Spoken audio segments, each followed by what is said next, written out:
Oke, assalamualaikum warahmatullahi wabarakatuh. Ketemu lagi dengan kami Lancar Motor Daya Luhur. Selamat pagi kawan-kawan, apa kabar semuanya? Mudah-mudahan kita semua dalam keadaan sehat walafiat. Amin. Kembali ke pokok permasalahan. Di pagi hari ini kita kedatangan satu unit Katana ya di sini. Dengan keluhan katanya stasionernya itu tidak halus, kemudian ada berebet di angkatan gas. Tapi tadi sempat ngobrol-ngobrol dulu sama yang punya mobil, katanya mobil ini habis di tune up, tapi penyakitnya tidak sembuh total ya di sini. Untuk di gas tinggi atau di RPM tinggi, putaran mesinnya itu halus ya. Tapi untuk di stasioner atau di angkatan gas memang agak berebet seperti itu. Sebenarnya kami di sini agak sedikit bingung ya, karena sudah dikatakan tadi kata si pemilik mobilnya, mobil ini habis tune up, otomatis untuk bagian karburator, platina dan busi sudah pasti sudah dilakukan pengecekan di sini.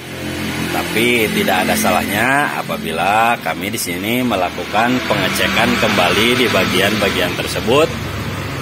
Bisa saja terjadi ada kesalahan atau ada kelewat yang tidak dicek ya, seperti itu. Untuk mesin Katana seperti ini sebenarnya sama ya dengan mesin Carry 1000 tepatnya. Cuma perbedaannya paling hanya di bagian karburator ya, seperti itu. Oke, untuk langkah selanjutnya kita cek dulu bagian karburator, busi sama platina ya di sini. Oke, lanjut untuk kondisi busi bisa kelihatan di sini kelihatan baru ya untuk businya, bisa kelihatan. Oke, untuk langkah selanjutnya kita cek dulu posisi api yang keluar dari koil. Siapa tahu untuk apinya kurang maksimal. Untuk lebih pastinya kita cek dulu bagian keluarnya api dari koil. Kebiasaan kami di sini untuk mengecek api dari koil biasanya seperti ini, bisa kelihatan. Kita dekatkan bagian kabel busi yang dari koil dari sini. Kita dekatkan ke bodi atau ke massa ya seperti itu, tapi jangan sampai nempel. Lalu kita on-kan posisi kunci kontaknya terlebih dahulu. Lalu kita nanti lakukan pergerakan di bagian platina untuk melihat kondisi api yang keluar dari bagian koilnya. Oke, lanjut kita kontakkan dulu mobilnya sampai on seperti ini. Lalu kita lihat kondisi apinya sambil kita gerakan di bagian patinya sini. Awas jangan sampai tersengat ya.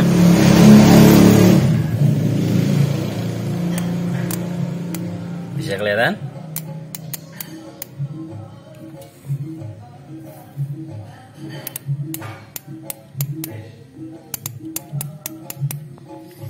Ternyata untuk api dari koilnya ada ya, lumayan besar. Berarti faktor berebetnya dari daerah lain atau dari spare part yang lain. Belajar dari pengalaman di sini untuk kasus seperti ini, khususnya di mobil-mobil Katana atau Carry sama seperti ini, kami sering menemukan keluhan berebet di RPM bawah ya atau di stasioner. Sumbernya itu dari pengapian, makanya barusan kami cek untuk bagian apinya, kami tidak mengecek bagian karburatornya.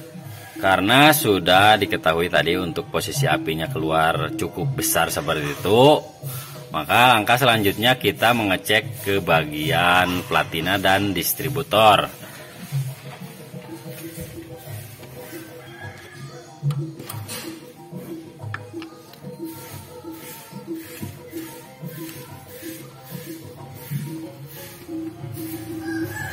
Bisa kelihatan di sini untuk platinanya masih normal, tidak ada bentol karena sudah dikatakan tadi kata yang punya mobil ini habis di tune up, cuma kebetulan untuk penyakitnya belum sembuh total.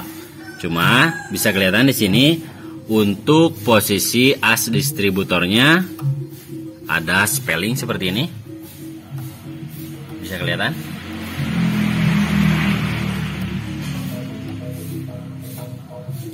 Kasus yang sering terjadi di mobil katana atau carry, khususnya mesin-mesin tipe seperti ini ya.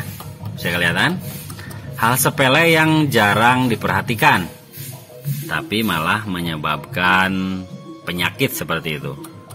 Oke, untuk langkah selanjutnya biasanya kami mengakali spelling seperti ini atau kocak seperti ini dengan cara mengganjal di bagian bawah dekat gigi yang ke bagian kamsap atau ke bagian noken as ya. Oke, untuk langkah selanjutnya kita bongkar dulu bagian distributornya.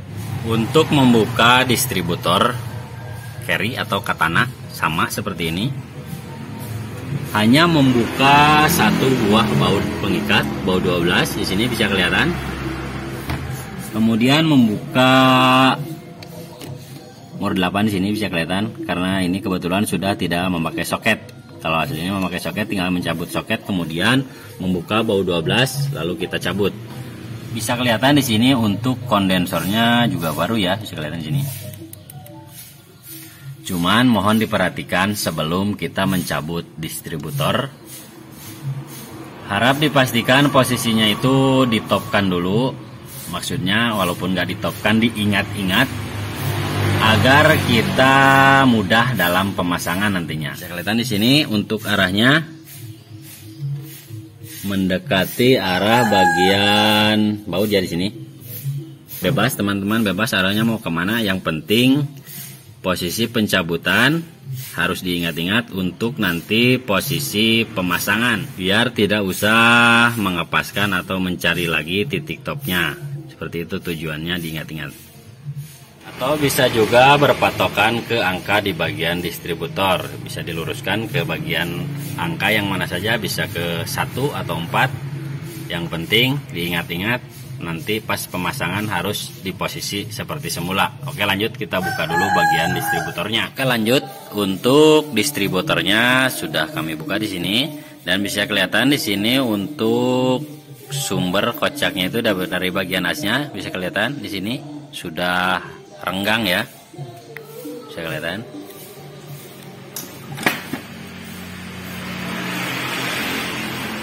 Bisa kelihatan sini. Biasanya untuk kasus seperti ini kami mengganjal atau memasang ring di bagian sini dengan tujuan biar tidak ada spelling ke atas dan ke bawah, karena kebetulan untuk spelling ke samping dia tidak ada ya. Kami jelaskan sedikit di sini karena sudah dikatakan tadi belajar dari pengalaman untuk penyakit berbet di RPM bawah atau di stasioner itu kebanyakan untuk mobil katana atau carry sama seperti ini. Bisa kelihatan di sini untuk posisi patina ya. Kita coba paskan dulu di bagian pinggulan atau di bagian tonjolan posisi platina renggang. Bisa kelihatan. Maaf, di sini kami bukan menggurui ya, kami hanya sebatas berbagi pengalaman. Mudah-mudahan bisa bermanfaat, makanya kami jelaskan di sini. Untuk teman-teman yang baru menemukan channel kami, selamat datang, selamat bergabung, selamat menyaksikan tutorial-tutorial dari kami. Mudah-mudahan bisa bermanfaat. Jangan lupa dukungannya dengan cara subscribe, like, dan share ya, kalau bisa seperti itu. Oke, lanjut ke pokok permasalahan atau ke pokok pembahasan. Platinanya sudah kita posisikan di posisi renggang atau di posisi pas pinggulan seperti ini. Ketika posisi as distributornya ini kita dorong ke atas ya, bisa kelihatan? Kita dorong lagi ke bawah. Kita perhatikan ke posisi platina atau kita fokuskan pandangannya ke bagian platina, bisa kelihatan di sini. Maaf ini agak goyang-goyang ya. Pindah ke sini. Biar lebih jelas ya. Kita dorong posisi as distributornya ke atas. Bisa kelihatan? Untuk posisi platinanya itu ketika as distributornya itu didorong ke atas. Kurang jelas ya. Posisi platinanya itu berubah jadi renggang.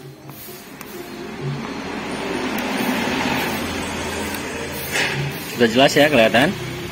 Sudah bisa dipastikan untuk posisi berebet di RPM bawah atau di putaran mesin stasioner itu sumbernya dari bagian as distributor yang kocak atau spelling seperti ini.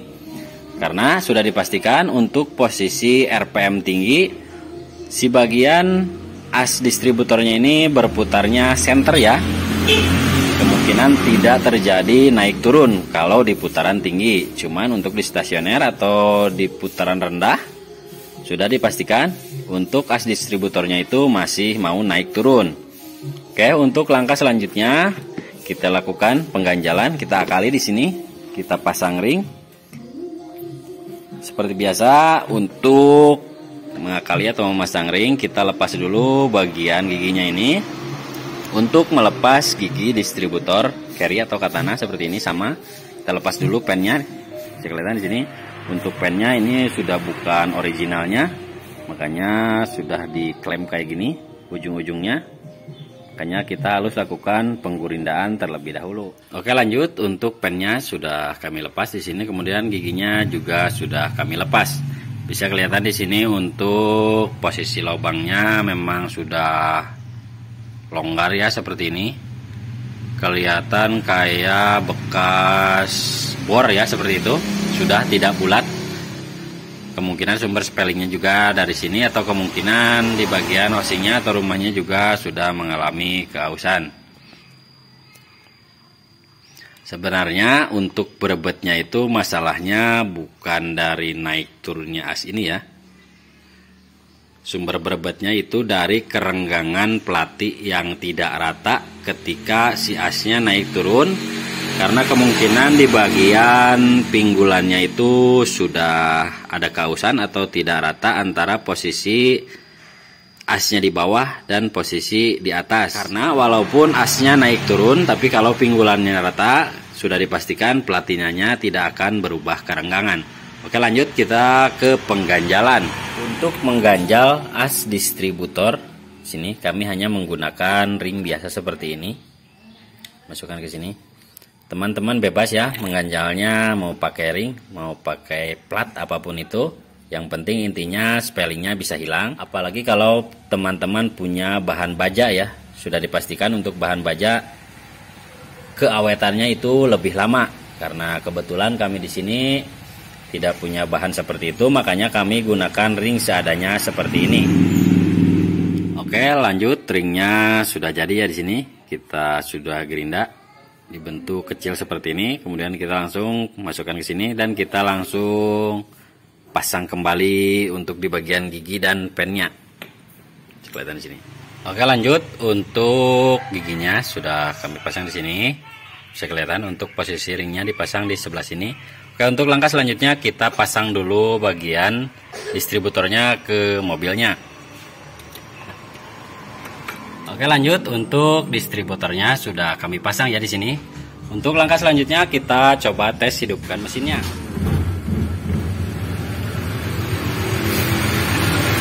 Oke, bisa kelihatan di sini untuk stasionernya sudah halus ya. Bisa kelihatan di sini mesinnya sudah tidak goyang atau bergetar. Kemudian untuk di gas,